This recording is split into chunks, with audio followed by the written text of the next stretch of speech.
All right, here's another segment of What Your Palate, where we tell you a little bit about who our guests are today. We've got some very special guests from New York City, drawing inspiration from Ethiopia and coffee lovers around the world. We have Sarina and Elias from Buunni Coffee. Very excited to have you on the show. You guys had such great stories, such great perspectives on community, culture, coffee, bringing it all together, and even a tour of your roastery. Yeah, and I'm glad that we got to touch on a little bit how you guys met, how this love story between you and coffee began.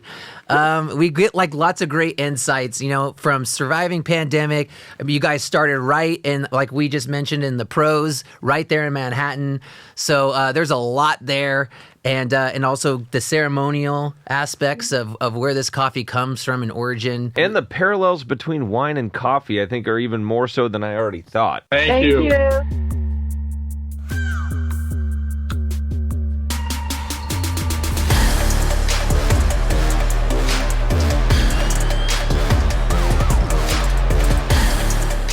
I really like you guys' marketing as well. I think it's like really cool. Buunni, with the Halloween stuff. I like the study buddy and teacher's pet. Oh, that's pretty cool. The seasonals. So you did your research. Oh yeah. The study buddy. I wish we could have this conversation in our coffee shop and like have you taste the things and make the drinks for you. Wait, hold on a second. Are you inviting me out there on the company dollar? Yeah. I think Joe, I need to go out there. You got to go out there. Go out there and hang out there. You too, actually. You can come. So I don't know if Chris told you, he drinks coffee. I think there was one day I saw him probably drink over a dozen cups of coffee. It was my gosh. I've had some, yeah. I've had to dial it back, and then it just comes back again. I love the flavors. I love the taste. I love the experience, the community. And you talk a lot about the community, too, in it, which I love, too. And but the caffeine can catch up with you, so I got to... You got to build up your tolerance. Hopefully I'm good right now. Build up your tolerance, No, I can tolerate it. It's just like I get to a next level where I'm just like... people try to keep up with me. I don't know. Do you guys get asked a lot, like what your... Because I feel like Joe gets asked, what's your favorite wine or your vintage or these kind of things. And I feel like it gets to this point where it's almost like choosing children. Yeah, it's easier to choose a favorite child than it is to choose a favorite wine, in my opinion. Yeah. But with that said, I was going to ask, do you have one maybe like that stands out maybe like this year or something like that, a blend that you're really excited about or something like that? So I usually drink like very light roast coffee. I prefer that way because you can test all the flavors. But this year we listened for customers, so we finally we did roast like a really dark roast blend. Oh yeah. So people love it. And then when I say Sarina, I said, okay, we have to listen to them. It's like something you just can't just put because what you wanted. You have to listen to people like customers, right? So we launched it out like really dark roast coffee. We actually even say the darkest because people, when we say dark, our coffee is not really dark, but we put it darkest roast. And that's we name it as the bridge blend because we live right near George Washington Bridge. So that's the blend we have this year. That's exciting, yeah. So when you talk about lighter roasts generally have more caffeine content, correct? Yeah. None of the caffeine. Caffeine is always the same, by the way, in coffee. Okay. This is one of the wrong, I would say maybe wrong, but misconception about coffee. Whatever you roasted in coffee, you can't take out the caffeine. Caffeine only dissolved by water, if that makes sense. Okay, yeah. But this is really new research because if you had asked us a couple of years ago, we would have said, yeah, lighter roasts have more caffeine than dark roasts. So it's a misconception now, and you guys just debunked it. All right. Yeah. It's a misconception. It's very, there's all this complicated science behind it, but basically caffeine is water soluble. So the only way or chemically. So decaf is made either by soaking it in water or through chemical process. We only use the water process because that's healthier and better for you.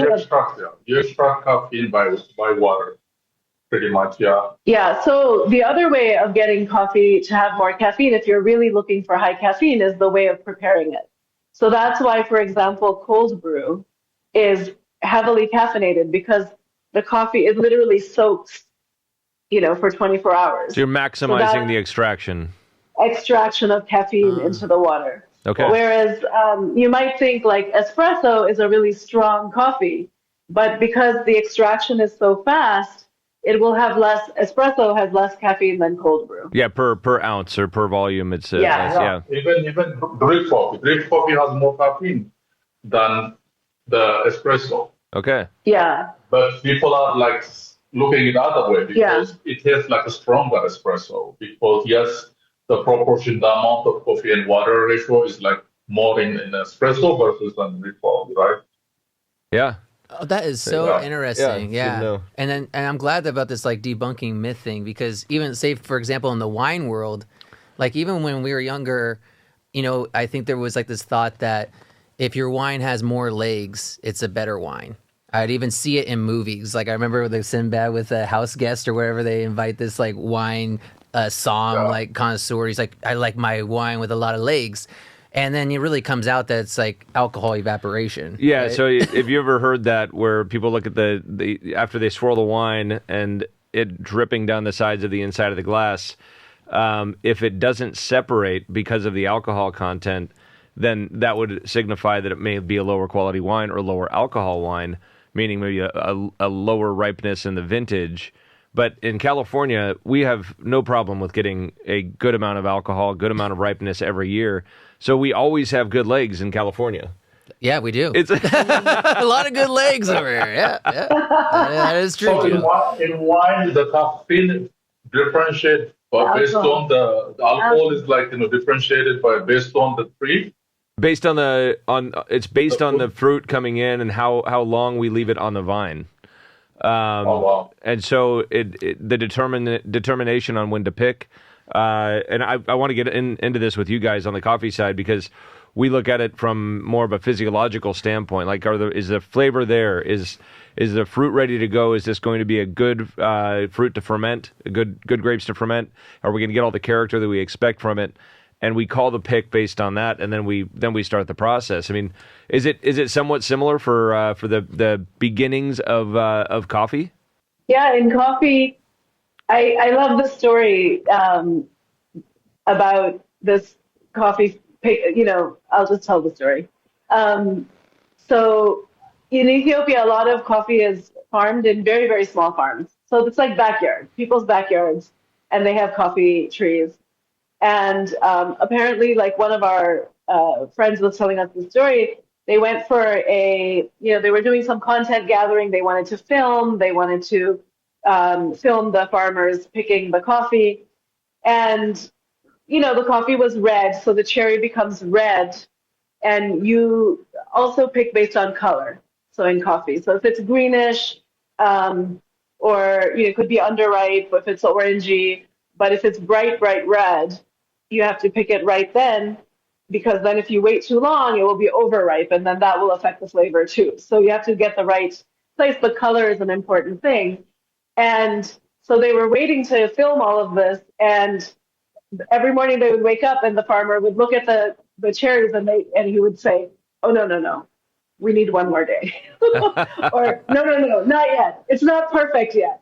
So like, from like their time schedule and everything was all messed up, but the farmer was like, no, we're not ready yet. It has to be just right, when you pick, because that has a huge impact on the flavor and everything else that happens afterwards. And but color is also very important. How broad is that window? Like when you say this whole field is ready to pick, do you have 3 days to pick it? Do you have a week to pick it before it goes to overripe? So in the smaller, this is not true of every origin, but in Ethiopia and many of the East African farms, coffee is all hand-picked. So it's a daily picking. You only pick the right. Oh, and you're ripe only picking the ones. ripe ones. Okay. And you're picking every day because every day a new cherry is going to be ripe, right? So you can go back to the same. It's very labor intensive, as you can imagine. I think one thing also in coffee is once you pick it up from the tree, it won't get ripe. It won't get kind of like spoiled after that. You have to process it like in a certain time of period. What you wanted, like it's a wash process, sun dried process, or now they call it honey process. Means you just leave it on the cherry in order to absorb, like on the coffee, on the fermentation process. So that's like after you have to control the fermentation process, but it won't change the color. If you pick up a yellow coffee, it's not going to ripen after you pick it. So we have something similar in wine where you have this more industrial level of farming versus the more boutique level, right? And it sounds like I'm imagining that if you're a large provider to some of the major brands out there, it's more of an automated process. They're machine picking and they're getting a variation of ripeness throughout each one of the plants. So Brazil produces 50% of the world's coffee. I didn't know that. And 50%? 50% of the world's coffee comes from Brazil.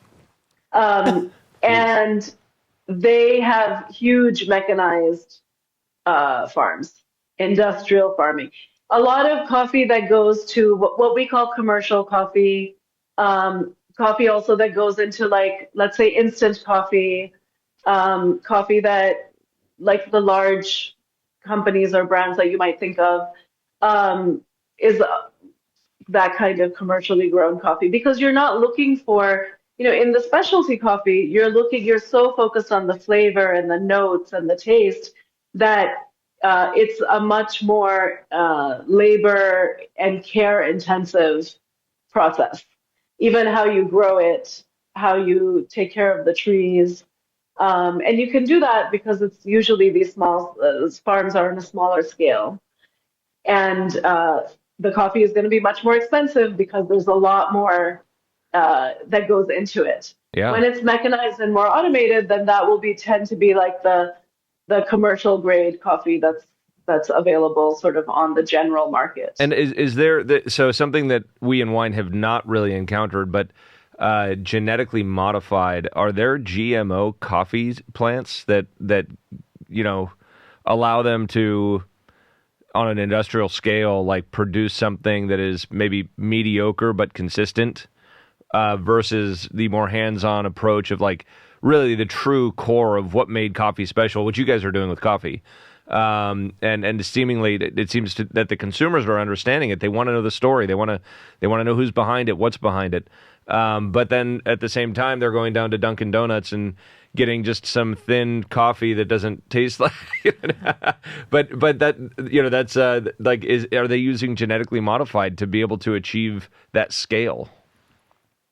It's there's a lot of research into coffee, like that's creating hybrid varieties of coffee. Mainly, one of the hugest issues in coffee industry right now is really around the changing climate. So weather patterns are changing, where coffee grows is changing. There, like anything, the more you get into it, the more complex it is, right? Yeah. But there's Arabica coffee and there's Robusta coffee. And traditionally we said, Arabica grows sort of more high altitude. Its yields are lower, it's more finicky, but it's considered the higher sort of specialty variety. And Robusta grows in warmer climates. It's easier. It's not as picky. It's easier to grow. But because of the changes in the climates and the areas where coffee is grown, these things are changing right now. People are growing Robusta where there never was any before. Arabica is becoming more and more difficult to grow. So they say that in the future, Arabica coffee is just going to be harder and harder to find and more expensive. So we visited, you want to talk about the scientists? Yeah, I mean, we look at it like, when we are visiting like startup, they do a lot of like research and stuff, like you said, and like, this kind of things. So the other things also, coffee is, the higher altitude, they are like they call it a coffee belt, right? Where coffee grows. So most coffee, specialty standard coffee has the higher altitude it grows. Means it's hard to cultivate it mechanized. People have to climb on the mountains or like on the I don't know high hills, The slopes. The just high slopes. altitude, yeah. Pick it up. You can't just really do it mechanized.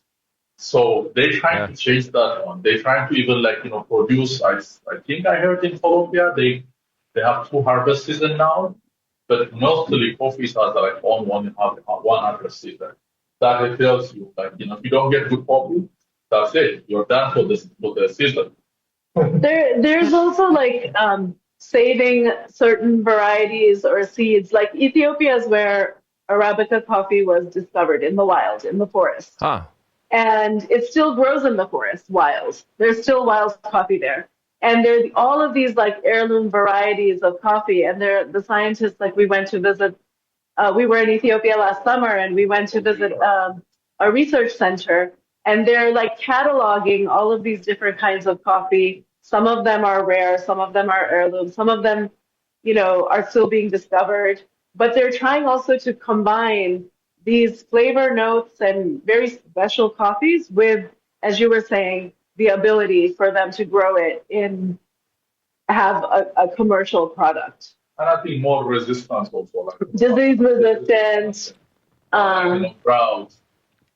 So to give you one example, it's have you guys know about geisha? Panama geisha?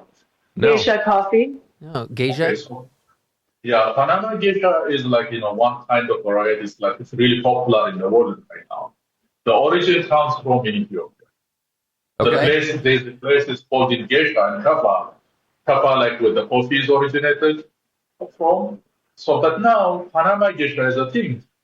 But where does it come from? The origin? It's from Ethiopia. But the way, so I don't know if that's GMO, whatever, they certified, or it is transporting and then bringing it to Panama, but they make it really good and they put good commercial marketing and then they make it popular.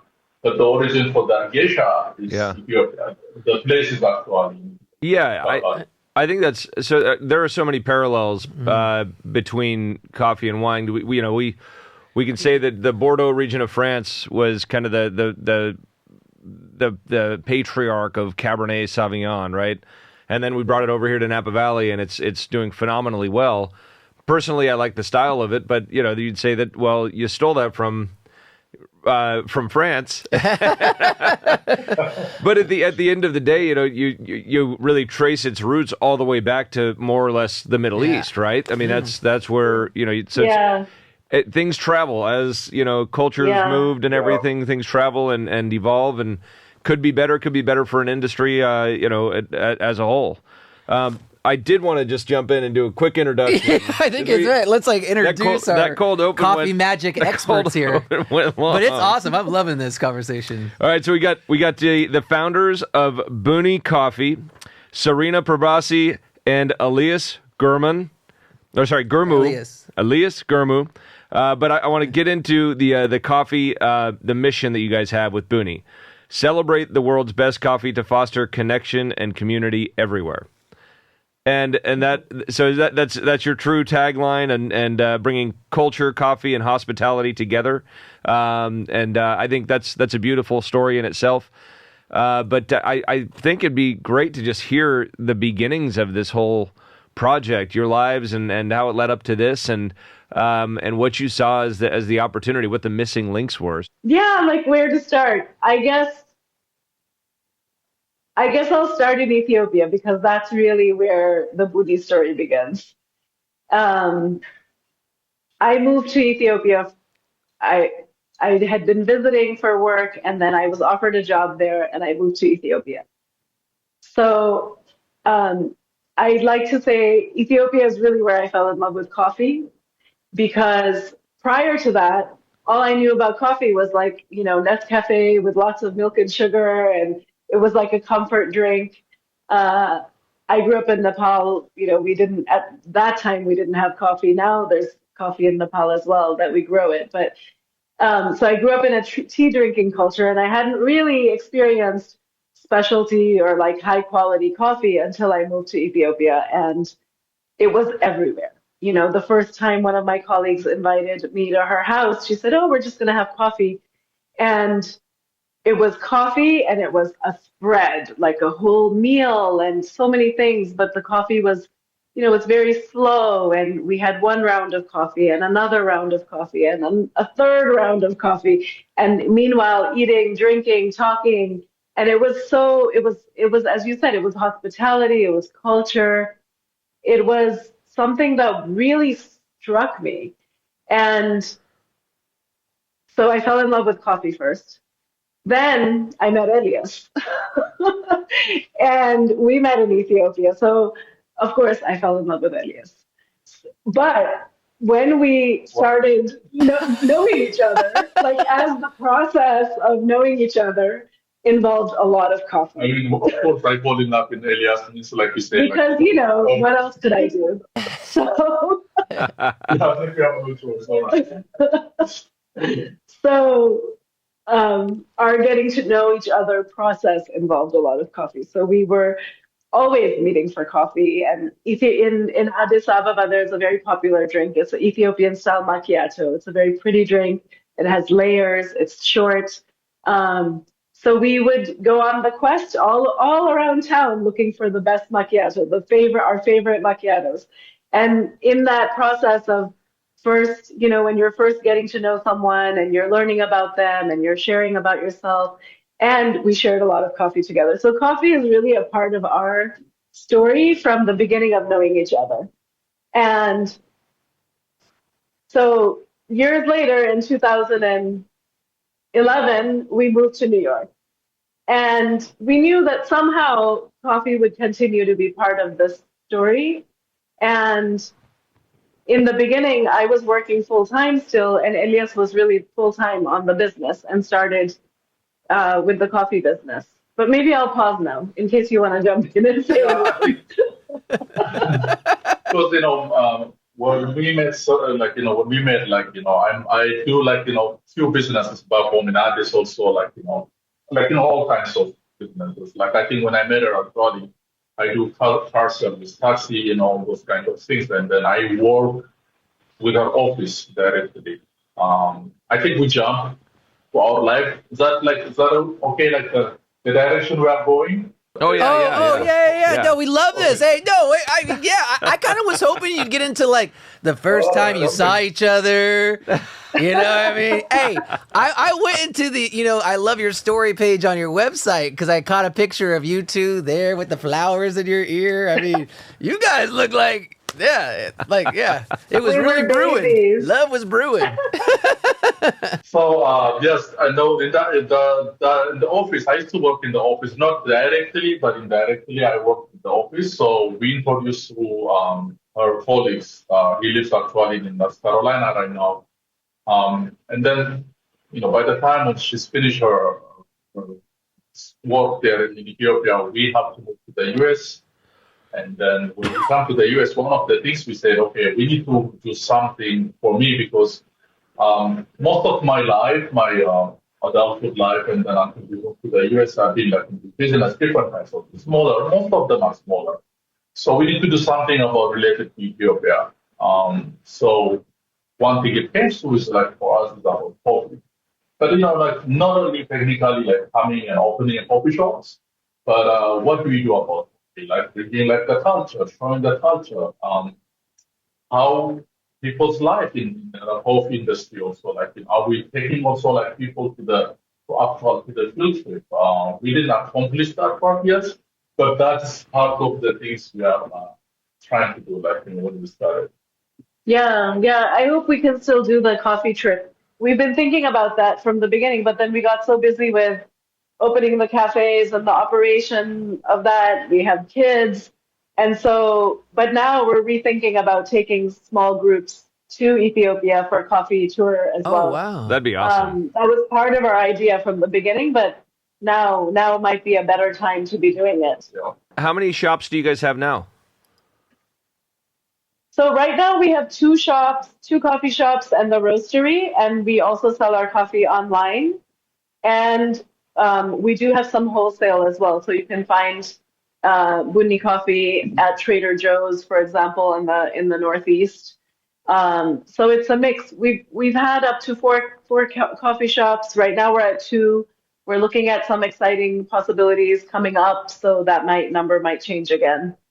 That's very cool. Congratulations. Yeah, congrats, because I feel I love the pandemic and everything. Well, yeah, I mean, I want to get into that, but I mean, this pursuit of bringing the culture and community being a big part of what you guys are doing in this coffee world. But you you started Manhattan. I mean, you guys went to like the pros. There was no minor leagues, no major leagues. Was it Jay-Z? If you can make it here, you can make it anywhere. Yeah, dude. And then also in that industry is very competitive. I mean, I lived out there for like a few years, and yeah, I mean, coffee is a big deal, like in the city.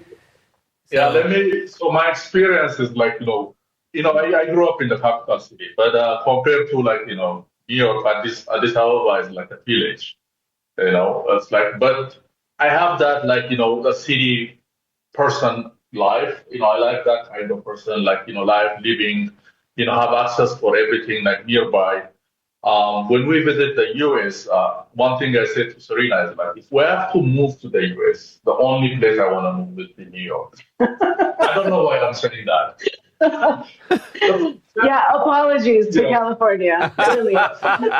It's okay. I just heard Alicia Keys right now. New York. The funny thing is, like in New York is a huge city, right? You see, like, Midtown, all those, like, skylights, all like kind of like places. But when you go to like, areas, like for example, the area where we live, Washington Heights, the pocket is like, Hudson Heights or Kingwood area. That area, it's like, again, it feels like a village. It feels everybody knows each other. Like, when you walk in, your kids are going to the same playground. If you have a dogs, you see them like, walking the dogs, on the streets. It's like, it feels like actually very close. Like, everybody knows each other. It's really true. So New York is such a huge city, but it's really a series of like interconnected neighborhoods. Yeah. And so much of a person that lives in New York, so much of their life is in their neighborhood, either where they like right around where they live, or before the pandemic, many more people were working from offices. And so it would be, you would have your office area, like your favorite restaurant, your favorite coffee shop, or maybe your doctor's office or something that would near your office. But after the pandemic, that changed a lot. So we have so many people who work hybrid or remote or work from home. So, and we felt that in our cafes as well.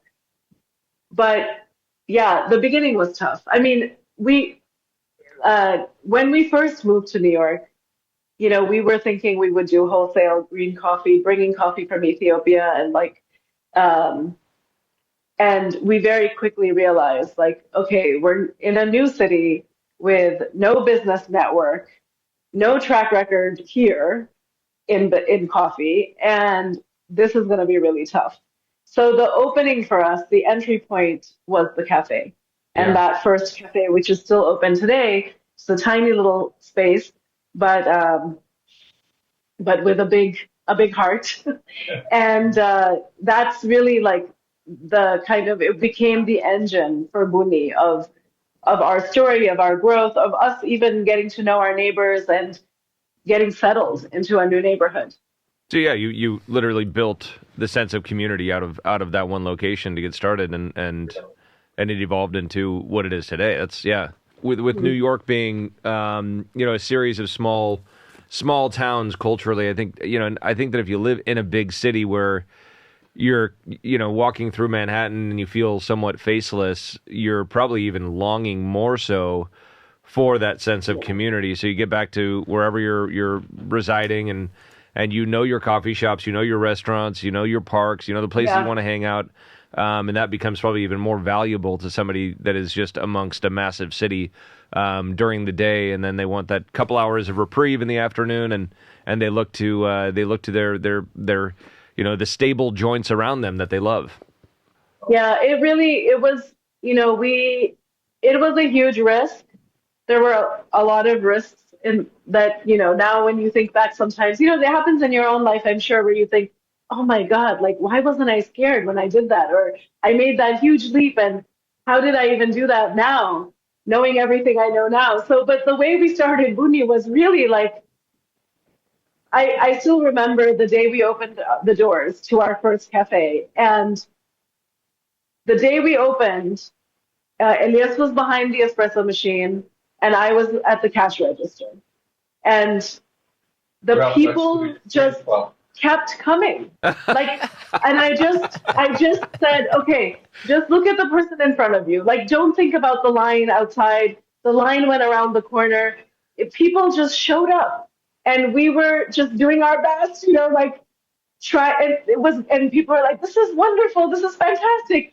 And yeah, it was wonderful and fantastic. But in the moment, it was nerve-wracking. It was just like, okay, keep breathing, keep making the drinks, ringing the people up, and just like it was a blur of activity.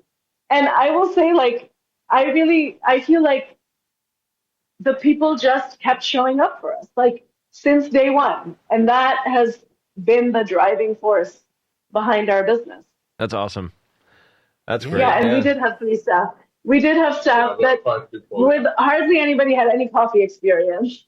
I think we interviewed everybody in our living room because there was no other space for us to, remember, and we had 2 interns at the beginning that we used to meet in our living room.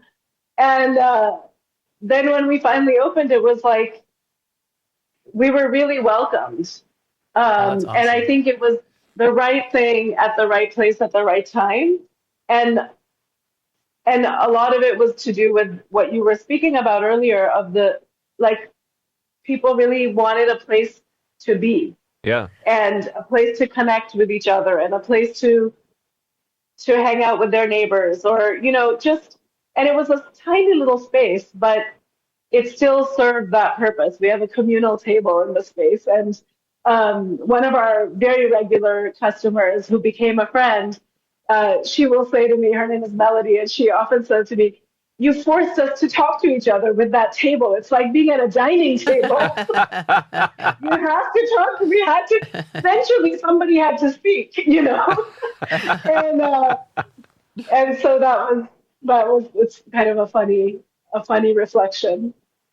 That's awesome. I like it. Yeah, the sense of community. I was curious of do you find yourself do you also get involved in talking to other people from different coffee backgrounds, other shops, or I don't know, is there a coffee mafia? I don't know how it is, or people being like, hey, you're on our streets now, it's our beans. I don't know. I'm curious. I like to get that insight. Or do you guys exchange?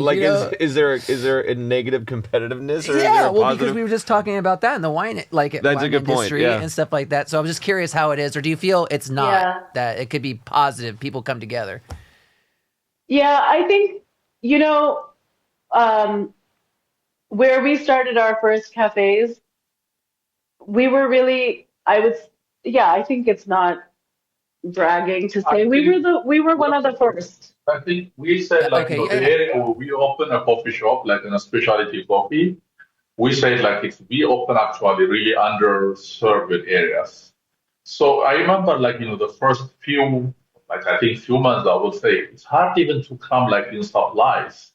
They say where do you live? 187. No, we don't go past 125th Street.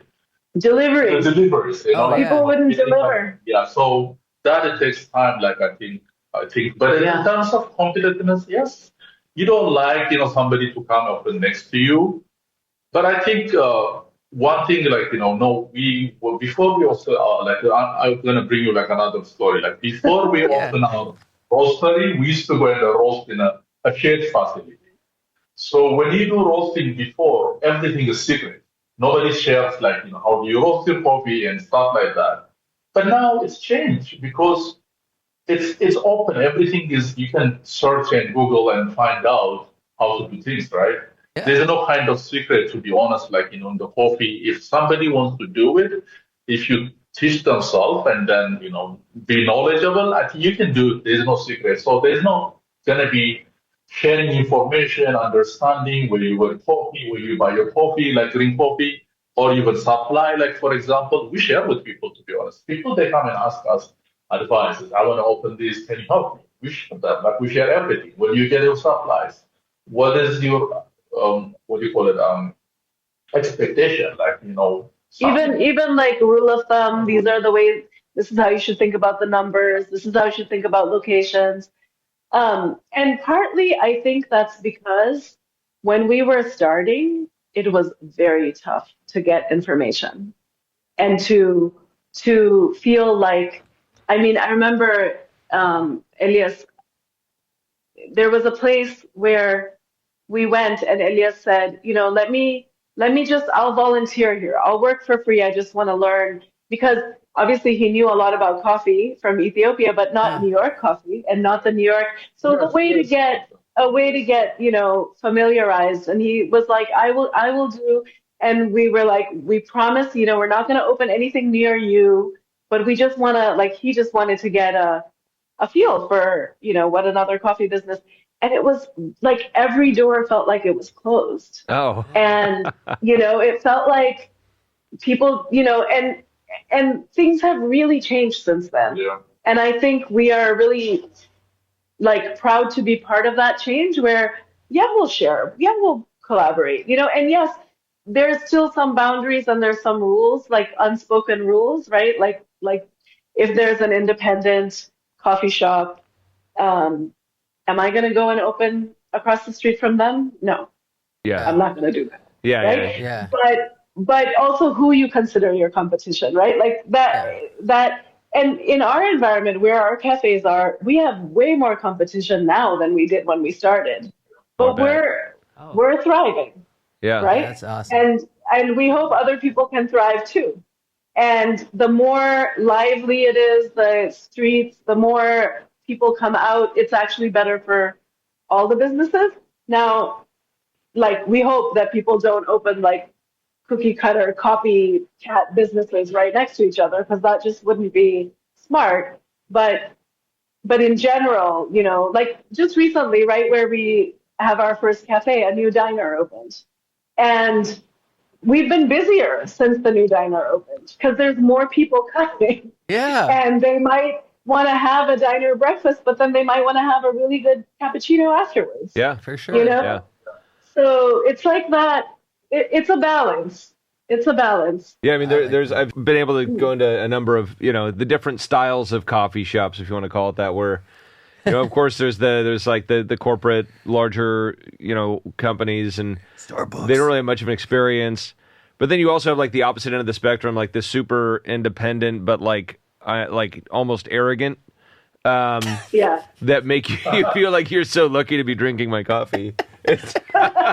Dude, you know what I'm talking about. I do know what you're talking about because I go into those places too, and I like to get like, I feel like I'm like, am I a masochist? Yeah. Like coffee enthusiast? Do I like to be treated like shit before I get this coffee that I love? And so you guys seem to have found a balance of having like a community, positive vibes going in. And I think I hope that people that are in the world of coffee are going to listen to this and be like, oh, you mean I don't need to make the person buying my coffee feel bad about themselves while I'm serving them. Make them feel good. Yeah, I mean, I'm sure there's that in wine as well, right? Oh, yeah. Where there's like kind of this elite level where it's like,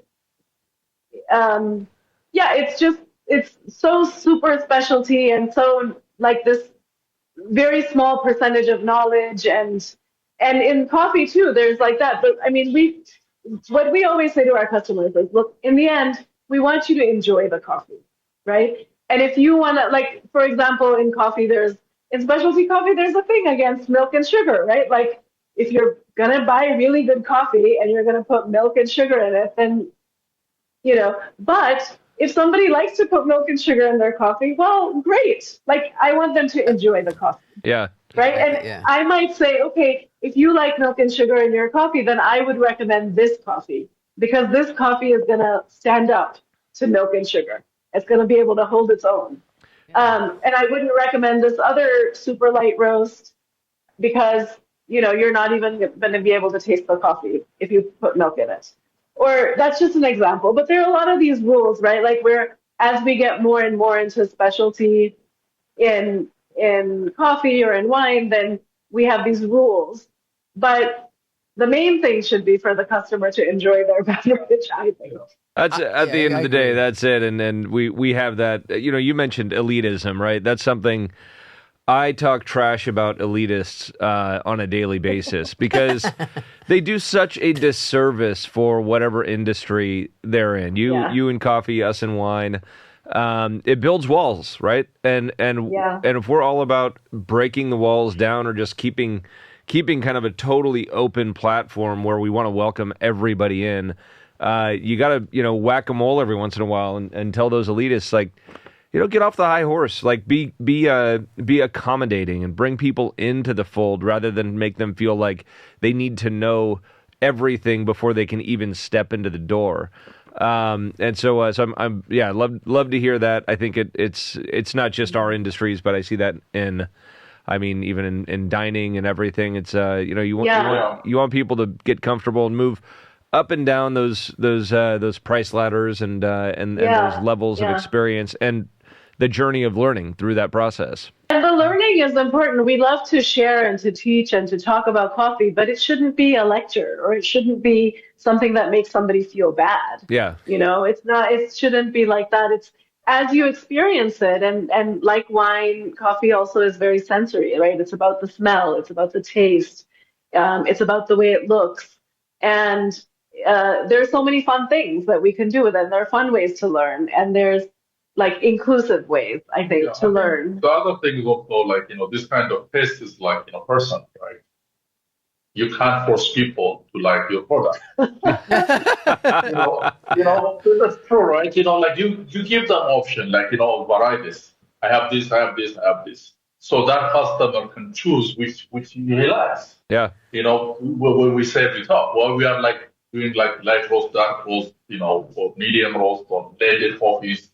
Or wine, we're going to blend wine, we're doing like the wine like a single origin. So to accommodate the majority of the customer, right? But it's their choice, it's their taste, their flavor, which one to like, and then they pick that one. Yeah. And I like that kind of concept, I think. So I did want to say, so we're having the harabako, is that how you call it? Yeah. So that's what we're having right now. So the way that we prepared it, we did a medium grind, and then did a French press, and that's actually my preference in general for coffee because I feel like I really get to feel it more than in addition to the aromas and the flavors, but it seems to have a little more grit to it, that earthiness, and I love mouthfeel. I think that's like the subconscious of anything that you're consuming. A lot of people don't even recognize that mouthfeel component, even when we're talking about wine or with coffee. And I think that textural experience is just as important as the flavor being pleasant. But so I get that out of French press, and so I wanted to ask you what if you had a general preference of preparing coffee for your personal liking, and given that everybody has their own personal palate. How do you prefer to prepare your coffee? So we do drink a variety of different methods, of course, but like my go-to in the morning is a drip coffee. Okay. Like I just have a regular drip machine, maybe a nicer drip machine, but just black drip coffee. That's what I like in the morning. If we're on vacation or if we have some more time, then I love doing pour over as well. Okay. Oh, yeah. Like a Chemex pour over. It takes a little bit more time, sort of relaxing, not in a hurry. I like that too. Elias? I think it goes to the same for me. I like drip coffee, as we said earlier, because drip coffee brings me that caffeine, what I want in the morning. Like if I drink like 2 hot espresso, I don't wake up. But if I get 1 8 ounce of like drip coffee, it's good for me. I can drink more than that coffee. And then for me, coffee has to be always hot in order to satisfy my caffeine purpose. Yeah. Like iced drinks are fun, but they don't substitute for me, like the coffee part. Yeah. So I could have an iced latte if it's a hot day, or a cold brew, but it doesn't feel like that's not what I go for in the morning. Yeah. And that's a huge change. Like now, demographically, a lot of young people are drinking many more cold and iced drinks for coffee than less hot coffee. And espresso drinks, like in the US, the latte and especially flavored lattes, and those are so popular. So a lot of espresso is actually not drunk. I mean, the majority of espresso is not drunk like as espresso. It's in cappuccino or latte or flavored drinks. Yeah. Well, it seems that people are coming back, like the younger generation. Maybe when I say younger, I'm talking like millennial and Gen Z. The ritual of some of these things they're enjoying, right? So whether it's a pour over, right? I mean that there's a ritual nature about the pour over. And you could say that that's true for like stuff we've gotten into, right? Like getting back into vinyl records. There's more of a ritual to it, and so that physical component, I think, really and the requirement of patience and doing something and being a part of it. I think that we're seeing this resurgence there. So and it seems like you guys are also seeing that with the draw towards very special coffees and the the different ways of brewing them. I love coffee. I'm a coffee enthusiast, but it's also like, I just drink it. Like, just give it to me. I'm going to be happy. But I do think you guys have touched a lot too, where it's kind of becoming this great cultural vibe thing. It's what are you feeling? Like, what's the weather like? And that just opens the door for different varieties of experience. And I like also how you guys touch on, like, we're kind of like this resistance against, the elitists or people that are trying to make it exclusive. It's inclusive. It's for everybody. And I think something to them would be, one thing for the wine world was, I don't know how Cristal felt at first when Tupac added Alizé to Cristal and made a song about it. But I'll tell you what, I don't think they were complaining when they saw their sales soar because that stuff was flying out in the clubs. So I love, Sarina, how you mentioned, if you want to put milk in it, enjoy it that way. We're not going to sit there and say, oh, you can't do that to single origin. Yeah. Are you crazy? So I think that's great. But I there was this, the coffee house resistance. Did you write a little bit? It was about community. I didn't know if you wanted to. I don't know. As I bring it up, I thought, kind of a little segue into that. If you wanted to touch on that a little bit, because it's a community, right? Yeah. So I wrote a book, and it's called The Coffee House Resistance. Is this really the end? Unbelievable. Find out next week.